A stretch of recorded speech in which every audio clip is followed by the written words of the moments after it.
Hi అండి, అస్సలాము అలైకుం. Welcome back to our channel. ఎలా ఉన్నారండి? బాగున్నారా? మేము కూడా చాలా బాగున్నామండి. ఇవాళ వ్లాగ్ వచ్చేసి నా రొటీన్ పనులు మీతో షేర్ చేసుకుంటున్నానండి. వీడియోని ఇక్కడ స్కిప్ చేయకుండా ఎండ్ వరకు చూడండి. నాకు తెలిసినవి కొన్ని టిప్స్ అయితే చెప్తానండి. వీడియో షార్ట్స్ వల్ల, ఫుల్ వీడియో వల్ల ఎంత బెనిఫిట్ అనేది నేను చెప్తాను. వీడియోని ఎక్కడ స్కిప్ చేయొద్దు. వీడియో నచ్చితే లైక్ చేయండి. ఇక్కడైతే మార్నింగ్ లేవగానే అయితే టిఫిన్కి అయితే గోధుమ పిండి కలిపి పెట్టేసానండి. ఇదిగోండి గ్రైండర్లో వేసి పట్టుకున్నాను. అందుకని గ్రైండర్ మీద అయితే మొత్తం పడిపోయిందండి పిండి. ఇక్కడైతే మొత్తం అయితే కిచెన్ అయితే మొత్తం క్లీన్ చేసుకుంటున్నానండి. అన్ని స్టోరేజ్ బాక్సెస్ అన్ని కిచెన్ మొత్తం అయితే నీట్గా క్లీన్ చేసుకుంటున్నాను.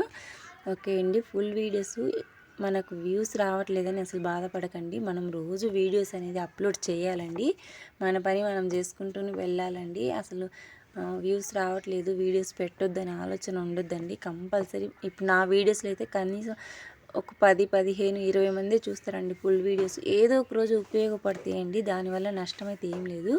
ఫుల్ వీడియోసే కంపల్సరీ పెట్టండి. వాచ్ అవర్స్ పెరగాలంటే ఫుల్ వీడియో అయితే కంపల్సరీ ఉండాల్సిందేనండి. షార్ట్స్ అంటారా, మనం షార్ట్స్ అప్లోడ్ చేస్తే 1-2 రోజుల్లోనే రీచ్ అవుతాయండి. ఇంక తర్వాత రీచ్ అవ్వవు. ఒకవేళ రీచ్ అవ్వలేదనుకోండి, థంబ్నెయిల్ మనం ఏదైతే పెట్టామో అది థంబ్నెయిల్ వాళ్ళకి నచ్చలేదని మనం మళ్ళీ ఎడిటింగ్ చేసుకొని థంబ్నెయిల్ మార్చుకుంటే సరిపోద్దండి. షార్ట్స్ వల్ల మనకు పెద్ద ఉపయోగం అయితే ఏమి ఉండదు. కంపల్సరీ ఫుల్ వీడియో అయితే కంపల్సరీ అండి. ఇప్పుడు వ్యూస్ రాలేదని మనం డిలీట్ చేయొద్దు వీడియో. అది ఏదో ఒక రోజు అనే వ్యూస్ అనేది పెరుగుతూనే ఉంటాయండి. దానివల్ల మనకు వాచ్ అవర్స్ కూడా కలిసి వస్తుంది. అందుకని కంపల్సరీ ఫుల్ వీడియోస్ డిలీట్ చేయొద్దు. ఓకే అండి, ఇక్కడైతే మార్నింగ్ పనులు అయితే అయిపోయాయండి. ఇక్కడైతే మొత్తం అయితే కిచెన్ క్లీన్ చేసుకున్నాను. ఇల్లు క్లీన్ చేసుకొని మాప్ పెట్టేసుకొని బట్టలన్నీ మడత పెట్టేశానండి. ఇక్కడ టిఫిన్ పని కూడా అయిపోయిందండి. చపాతీ చేశాను. ఇక్కడైతే లంచ్కి అయితే ప్రిపేర్ చేస్తున్నానండి. ఈరోజు లంచ్ వచ్చేసి అన్నం, పప్పు, మిల్ మేకర్ మసాలా కర్రీ చేశానండి. ఇక్కడైతే ఆమ్లెట్కి అయితే ప్రిపేర్ చేస్తున్నానండి. ఆనియన్స్ అవి కట్ చేసుకొని ఒక బౌల్లో వేసుకున్నానండి. అందులోనే కొద్దిగా ఉప్పు, కారం, పసుపు వేసుకొని కలుపుకున్నానండి. ఇక్కడైతే ఎగ్స్ పగలగొట్టేసి కలుపుకున్నానండి. స్టవ్ అయితే ఆన్ చేసుకొని ప్యాన్ పెట్టేసుకొని ఇక్కడ ఆమ్లెట్ అయితే వేసానండి. ఈరోజు లంచ్ స్పెషల్ అయితే ఇదేనండి.